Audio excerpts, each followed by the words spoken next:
Bonjour, dans cette nouvelle vidéo, je vous présente une décision de la Chambre commerciale de la Cour de cassation datée du 10 janvier 2018 et concernant une procédure de liquidation judiciaire.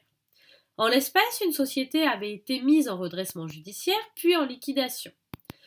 L'OPIC, opérateur du patrimoine et des projets immobiliers de la culture, qui était un créancier de cette société, a déclaré sa créance. Sa créance a été contestée par le liquidateur. Le juge commissaire s'est conformé à la décision du liquidateur et a rejeté la créance. En effet, le créancier n'avait pas répondu à la lettre de contestation de la créance dans le délai de 30 jours. Le créancier a effectué un recours contre cette ordonnance. Il estime que l'ordonnance et la lettre de contestation n'ayant pas été adressées à l'agent comptable, à son agent comptable, à savoir la seule personne compétente en matière de créance, les délais d'appel et les délais de contestation, de réponse à la lettre de contestation, n'avaient pas commencé à courir.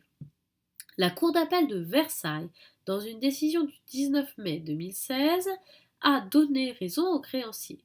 Elle a estimé qu'il était recevable à contester la proposition de rejet de sa créance puisque le liquidateur avait adressé la lettre de contestation au créancier et non à son agent comptable.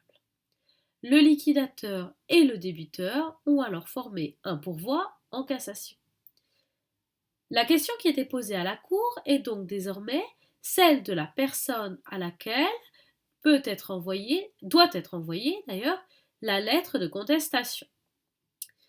Au visa des articles 665 et 692 du Code de procédure civile, ensemble les articles L 622-27, L 624-3 et R 624-1 du Code de commerce, la Cour de cassation a cassé la décision d'appel.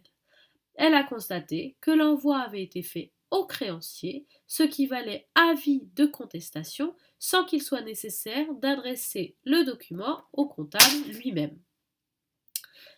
Voilà pour la présentation de cette décision. Je vous retrouve bientôt dans une nouvelle vidéo pour vous présenter d'autres décisions de la Cour de cassation.